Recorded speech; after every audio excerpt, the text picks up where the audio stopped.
बाड़मेर में स्थित किराड़ू मंदिर की ऐसी रहस्य भरी कहानी जो आपने शायद ही कभी सुनी होगी।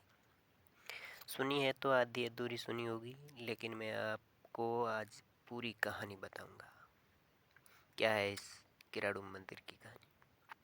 तो दोस्तों, पुराने समय में यहाँ गांव हुआ करता था और एक बस्ती हुआ करती थी। और यहाँ पर चार मंदिर हैं। एक सोमेश्वर मंदिर है, एक शिव जी का मंदिर है, और एक विष्णु जी को समर्पित मंदिर है, और एक मूल नायक मंदिर है। तो दोस्तों, चार मंदिर यहाँ बने हुए हैं। और यह जो मंदिर हैं यह नग्न मूर्तियों से चित्रित मंदिर हैं। और इस मंदिर को किराड़ू का मंदिर कहते हैं।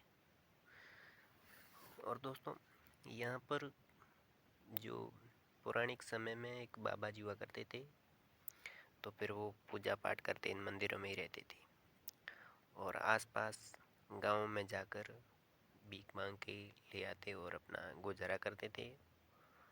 और दोस्तों, क्या है कि पौराणिक समय में कोई बाहर जाने के लिए कोई संसाधन नहीं था, तो पैदल ही जाते थे।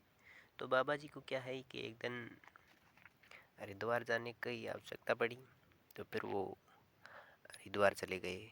तो फिर हरिद्वार जाके वापस आने में 5-6 महीने लगते ही लगते, कम से कम।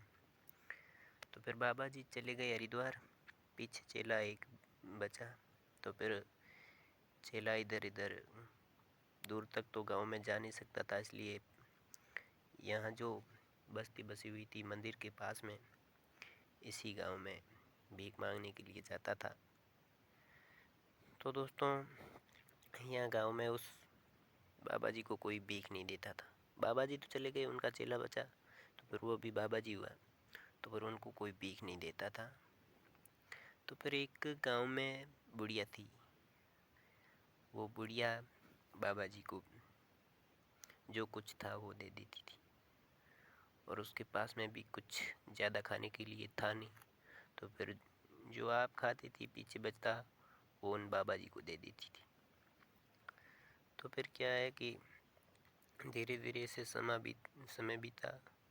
तो फिर बाबा जी वापस आए। बाबा जी वापस आए तो देखा चेले को। चेला बिल्कुल दुबला पतला सा हो गया था, मरने की स्थिति में हो गया था। तो फिर चेले से पूछा, भाई क्या हुआ तेरे को, तो इतना थका थका सा कैसे?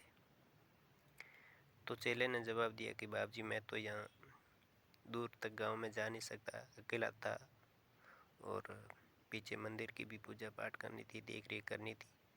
तो फिर दूर जाऊंगा तो वापस समय पे नहीं पहुंच पाता, तो इसलिए इसी गांव में ही भीख मांगने जाता था, लेकिन कोई भीख नहीं देता। और यहाँ एक बुढ़िया है जो वो मुझे भीख देती थी।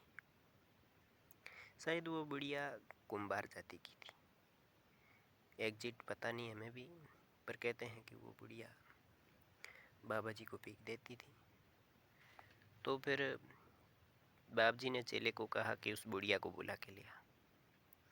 चेला गया उस बुढ़िया के पास, बोला, माता जी आपको बाबा जी बुला रहे हैं और आप मेरे साथ चलो। तो कहते हैं कि बाबा जी ने उस बुढ़िया को बुलाया और बुला के कहा कि